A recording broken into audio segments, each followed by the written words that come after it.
Keď z metra stojí, najlepšie to vidíš, čím sa otec blízka trápi a uvažuje.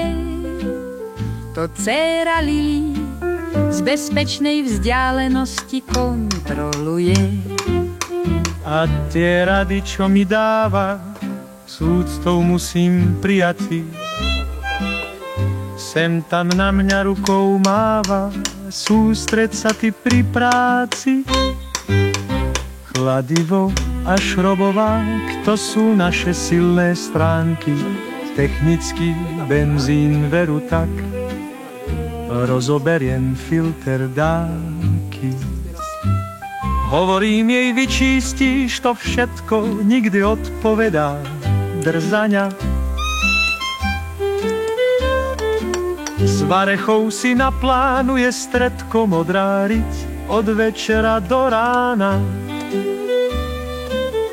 Riťou to chce vypucovať,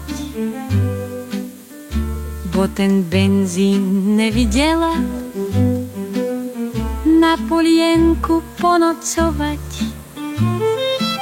sama si to zavinila. Svoju handru zoberie si, lebo majetnícka byť tá chce. Benzín dobre nenanesie, tempo práce vražedné. V lázni čistí filtra vložku, hore dole odpluje si. Vyčistí to snáď o trošku, svätá moja, veru nejsi. Hrantel čistí s čistou bundou, rukávy má špinavé. Keby som u toho nebol, bolo by to stratené. Monterkovú blúzu mám, dievča moje neporiadne. A čo si čakala? A už jej ju obliekam, nech ju mama nedolám.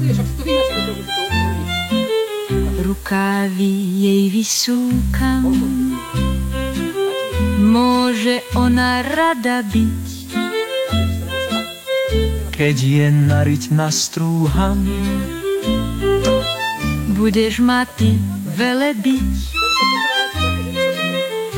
Olej nový naleje tam, so svojím okom odborným. Koľko, tatko, zasa pýtam,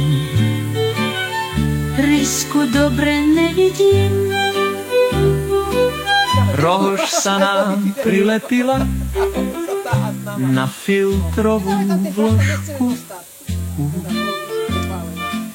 Lili sa len usmievala, Nedbalá je trošku. S teplákmi to prepucujme, čistejšie jak ak výroby. Tatkovi nehubujme, jak je dobrý, vie byť i zlý. Nikoho to nezaujíma. Celé. Tak toto. Máš? No. Poď sa pozrieť. Gaty sú čistejšie jak predtým. Však to vypadalo to bláto. Pozri sa, už je to čisté. Dobre.